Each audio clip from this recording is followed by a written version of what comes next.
welcome back to our channel, fellow Genoa City addicts.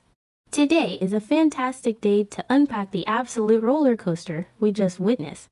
We have so much to discuss, and honestly, my jaw is still on the floor. Let's dive right into the madness. I cannot believe they just did that. I am literally screaming at my screen right now because what in the actual world were the writers thinking? And yet, why is it kind of brilliant? I mean, we all knew Nick Newman was spiraling. We saw the fentanyl. We saw that shady dealer just in handing him that little something extra. We watched Nick sweating, shaking, completely losing his grip on reality in that terrifying Vegas storyline, and then returning to Genoa City only to fall completely apart. But Matt freaking Clark being the one to save him. I'm sorry, but I need a minute to process this because my brain is short-circuiting. React first, explain later, right? Okay, so Nick completely collapses. Full-blown overdose, looking like he is literally seconds away from death. And the man who steps up to save him is the exact same psychopath who has been tormenting him for weeks. Make it make sense. Let's really break down that overdose scene, because it was absolutely harrowing to watch. Nick has been playing this dangerous game with painkillers ever since that car crash, and we all knew he was hiding how bad it really was. He thought he could handle it. He thought he was stronger than the addiction. But fentanyl doesn't care who your daddy is, and it certainly doesn't care if your last name is Newman. When Nick hit that floor, it was like watching a Greek tragedy unfold in slow motion. The sheer vulnerability of this strong, heroic character being reduced to a trembling, unconscious mess on the ground, it broke my heart. And just as you think, okay, this is it, someone is going to find him, maybe Adam, maybe Sharon, out of the shadows steps the literal devil himself, Matt Clark. The man who chained him in a storage room, the man who wanted him to suffer. And this is where I just completely lost my mind. Matt Clark doesn't stand there and laugh. He doesn't gloat. He doesn't pull out his phone to record Nick's lowest moment to use as blackmail later. No, Matt drops to his knees, immediately starts performing CPR, and calls 911. What is happening? Am I in an alternate universe? I mean, I have been watching the show for years, and Matt Clark has always been the ultimate villain, the guy who ripped out his own breathing tube to frame Nick, the guy who blew up a gas station in Vegas, and now he is doing chest compressions and screaming for an ambulance to save Nick's life. I am so conflicted because on one hand, I am incredibly relieved that Nick is getting medical attention, but on the other hand, being saved by your worst enemy is the ultimate psychological mind game. Is Matt actually feeling remorse, or is this just the most twisted, next-level manipulation we have ever seen? So Nick gets rushed to the hospital, and he is in critical condition. The doctors are fighting to stabilize him, and the entire Newman family descends on Genoa City Memorial like a hurricane of panic and designer suits. You can just feel the sheer terror radiating off the screen. Victor and Nikki are absolutely beside themselves.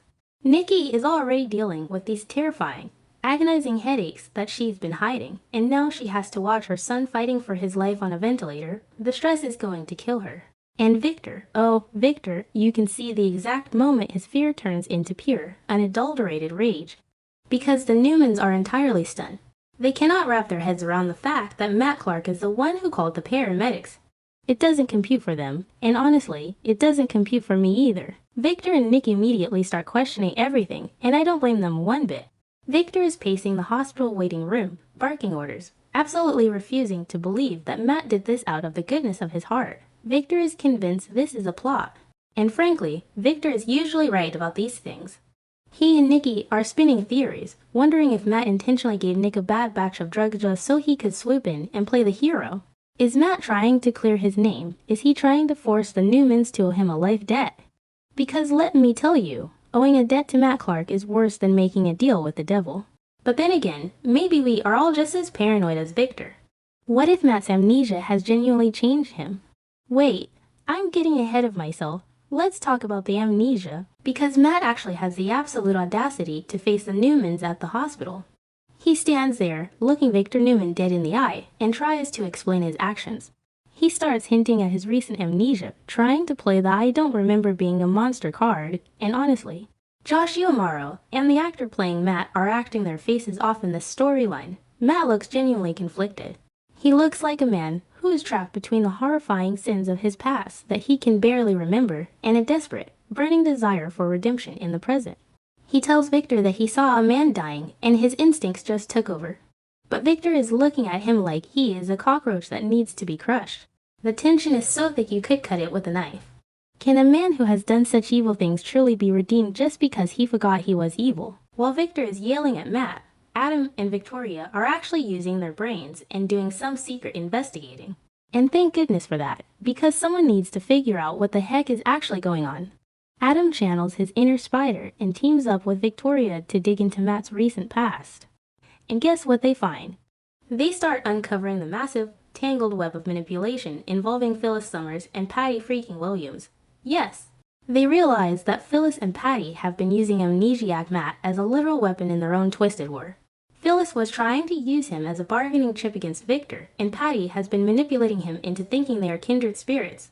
When Adam and Victoria realize that Matt has been a pawn this whole time, it completely shifts the narrative. So now I am sitting here, totally contradicting myself, because suddenly I feel bad for Matt Clark. I know, someone slapped me, but think about it. The guy wakes up with no memory, completely blank, and the first people who get their claws into him are Phyllis, who is desperate to avoid prison, and Patty Williams, who is literally a certified psychopath. They have been feeding him lies, twisting his reality, and turning him into a loaded gun aimed right at the Newmans. No wonder he is so messed up. The clues are all there that Matt is experiencing a massive internal struggle.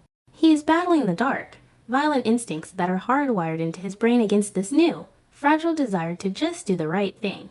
He saved Nick because, in that split second, the new Matt overpowered the old Matt. But will it last? I am so torn on this. Okay, back to the point, because we have to talk about what Victor Newman does next. Because in classic, unhinged Victor Newman fashion, he makes a decision that is so wildly illegal and utterly ridiculous that I actually screamed at my television. Victor locks Matt Clark in the gym at the Newman Ranch. I am not making this up. He literally takes the man who just saved his son's life, marches him over to the ranch, and locks him in the private gymnasium, just casually holding a man hostage amongst the treadmills and free weights. Only on this show. Guys, only on this show. Victor justifies it by saying he needs to keep Matt contained until they figure out his true motives. And he doesn't want the police involved because it would expose Nick's drug use and the family's own shady cover-ups. But come on, a gym, what is Matt going to do? Bench press his way to freedom. And while Victor is playing warden at the Newman Ranch Fitness Center, Victoria makes the smartest move anyone has made all week.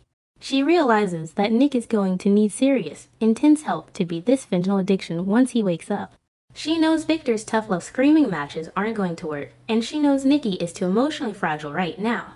So what does Victoria do? She sends an SOS to Jack Abbott. Yes, Jack Abbott, the man who has battled his own devastating demons with addiction. The man who knows exactly what it's like to hit rock bottom and have to claw your way back up. Victoria reaches out to Jack, begging him to use his own rehab experience to get through to Nick and guide him back to the right path. This is such a brilliant writing choice because the history here is so incredibly rich. Jack has been through hell and back with pills. But it's also incredibly complicated because Victor and Jack are currently in the middle of a massive, toxic feud. Victor literally just had Patty Williams drug Jack on a yacht to ruin his marriage to Diane. And now, Victoria is bringing Jack into the inner circle to save Victor's golden boy. The irony is absolutely delicious. Jack is currently drowning in his own drama. Diane is furious at him. Patty is stalking him. His marriage is in shambles, but you just know Jack is going to drop everything for Nick. Because despite his hatred for Victor, Jack loves Nick, and he knows that addiction is the monster that requires a village to defeat. I am so incredibly invested in seeing Jack sit by Nick's hospital bed. Can you imagine the scenes we are going to get? Josh Yomaro and Peter Bergman are going to act the absolute house down. Jack will be the only one who can look Nick in the eye and say, I know exactly how much you are hurting, and I know exactly why you took those pills. Nick is going to wake up in that hospital bed, completely broken, humiliated, and facing the terrifying reality that he is an addict. And the psychological trauma of knowing that his abuser, Matt Clark, is the reason he is still breathing that is going to mess Nick up so badly. How do you process the fact that the man who tortured you is also your savior? Nick's journey to recovery is going to be the most compelling storyline this show has done in years, and I am here for every single agonizing second of it. So where do we go from here? The Newman family is on high alert, completely paranoid, and deeply fractured. Victor is running a secret prison in his home gym. Nikki is a ticking time bomb with her health crisis. Adam and Victoria are playing detectives. And Matt Clark is sitting on a yoga mat at the ranch, trapped between his past and his future. I know some people are loving this redemption arc for Matt, but personally, I don't think you can just erase the evil he has done. But I also can't deny that watching him struggle to be good is fascinating television. Will Jack be able to save Nick's soul? Will Victor's hostage situation blow up in his face? I am dreading the fallout, but I absolutely cannot look away. We are in for a wild ride. Folks, let me know in the comments if you think Matt is playing them all, or if the amnesia has truly given him a new heart.